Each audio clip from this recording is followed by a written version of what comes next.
আচ্ছা ভাবুন তো, কোনো প্রকার ক্ষতিকর পদার্থ ছাড়া, কোনো রং ছাড়া এবং কেমিক্যাল ছাড়া যদি একদম ফ্রেশ এমন এক গ্লাস জুস হয় তাহলে কেমন হয়?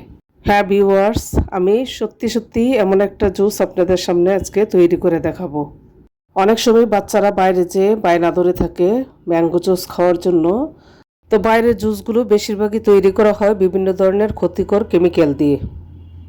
তো আপনারা যদি এইভাবে বাসায় তৈরি করে খাওয়াতে পারেন, এবং এটা কিন্তু সারা বছরের জন্য সংরক্ষণ করতে পারেন, আর বানাতে খুবই ইজি। যাদের বাসায় ডিপ ফ্রিজ আছে তারা কিন্তু এইভাবে বানিয়ে সারা বছরের জন্য সংরক্ষণ করতে পারেন।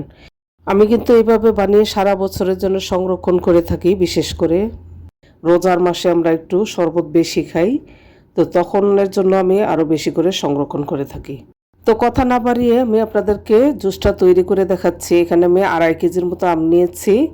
এই আমগুলো কিন্তু গ্রাম থেকে আনা, এগুলোতে প্রচুর পরিমাণে আঁশ, কোনোভাবে খাওয়া যাচ্ছিল না। তো ভাবলাম জুস করে ফেলি। তো আমি প্রথমে আমগুলো ছিলে এভাবে টুকরা টুকরা করে কেটে নিয়েছি। এই জুসটা শুধু গ্রামের আম দিয়ে নয়, যে কোনো পাকা আম দিয়েই এই জুসটা তৈরি করতে পারবেন। যেহেতু আমগুলোর মধ্যে প্রচুর পরিমাণে আঁশ ছিল, এগুলো কেউ খাচ্ছিল না, ফ্রিজে রাখা ছিল, তো আমি ভাবলাম এটা দিয়ে জুস করে ফেলি। তো জুসটা তৈরি করার জন্য আমি প্রথমে গ্রাইন্ডারের যে জারটাতে শরবত বানানো হয় সেটার অর্ধেক পরিমাণ আম নিয়ে নিচ্ছি, আর সম পরিমাণ আমি নর্মাল পানি দিয়ে দিয়েছি। এই জার ভর্তি করে কিন্তু আম দেওয়া যাবে না, অর্ধেক পরিমাণই দিতে হবে, না হয় ব্লেন্ড করার সময় কিন্তু আমগুলো পড়ে যাবে বেশি পরিমাণ দিলে। আমি ব্লেন্ড করে নিচ্ছি, খুব বেশি সময় লাগবে না। এখন খুলে আপনাদেরকে দেখাচ্ছি, দেখুন কতটা সুন্দর স্মুথ ব্লেন্ড হয়েছে। এখন আমি একটা চালনিতে নিয়ে চেলে নিচ্ছি। তো নিচে একটা হাঁড়ি দিয়েছি। এখন আমি একটা চামচের সাহায্যে এভাবে নেড়ে চেড়ে আমের পিউরিটা বের করে নিচ্ছি। আর দেখুন আমের কালারটা কি পরিমাণ সুন্দর হয়েছে।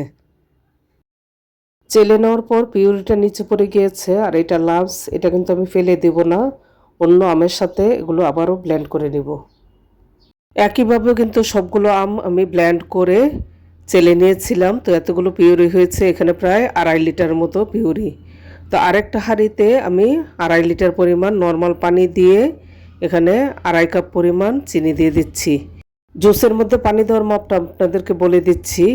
আমার জুস এখানে 2.5 লিটার হয়েছে, আমি সম পরিমাণ পানি দিয়েছি, 2.5 লিটার পানি, এর মধ্যে 2.5 কাপ পরিমাণ চিনি দিয়ে চুলায় পানিটা বসিয়ে দিয়েছি। পানির সাথে চিনিটা খুব ভালো করে গলিয়ে নিতে হবে। কিছুক্ষণ জাল করে নেওয়ার পর পানির সাথে চিনিটা খুব ভালো করে গলে গিয়েছে, এর মধ্যে আমি আমের পিউরিটা দিয়ে দিচ্ছি। জুসটা খুব বেশি সময় নিয়ে জাল করার দরকার নেই, 2-3টা বলক উঠলেই হয়ে যাবে। আমি কিন্তু আমটা ব্লেন্ড করার সময় আম যতটুকু ছিল সম পরিমাণ পানি দিয়ে ব্লেন্ড করেছি। তবে আপনারা যদি শুধু আমের পিউরিটা পানি ছাড়া ব্লেন্ড করে থাকেন তবে আরও 1/2 লিটার পানির পরিমাণ বাড়িয়ে দিবেন, অর্থাৎ 2.5 লিটারের জায়গায় 3 লিটার পানি দিতে হবে। আমি এর মধ্যে আরও 1 কাপ পরিমাণ চিনি দিয়ে দিয়েছি, আমার কাছে চিনিটা কম মনে হচ্ছিল। আমের জুসটা এখন বলক উঠে গিয়েছে, 2-3টা বলক উঠলেই হয়ে যাবে। এখন আমি চুলার থেকে নামিয়ে ঠান্ডা করে নিব। চুলার থেকে নামিয়ে পুরোপুরিভাবে ঠান্ডা করে আমি বোতলে ভরে নিয়েছি। এখানে 5 লিটারের উপরে আমার জুস হয়েছে। আর এই জুসটা একদম পিওর ম্যাঙ্গো জুস, এটাতে কোনো প্রকার কোনো ক্ষতিকর কোনো কেমিক্যাল নাই। আপনারা বাসায় এভাবে বানিয়ে সারা বছরের জন্য তো সংরক্ষণ করতেই পারেন, বাচ্চাদেরও একদম চোখ বন্ধ করেই খাওয়াতে পারবেন। আমি আপনাদেরকে ঢেলে দেখাচ্ছি। জুসটা কিন্তু চুলার থেকে নামানোর সময় একদম পাতলা মনে হতে পারে, নামানোর পর ঠান্ডা হলে বেশ ঘন হয়ে যায়।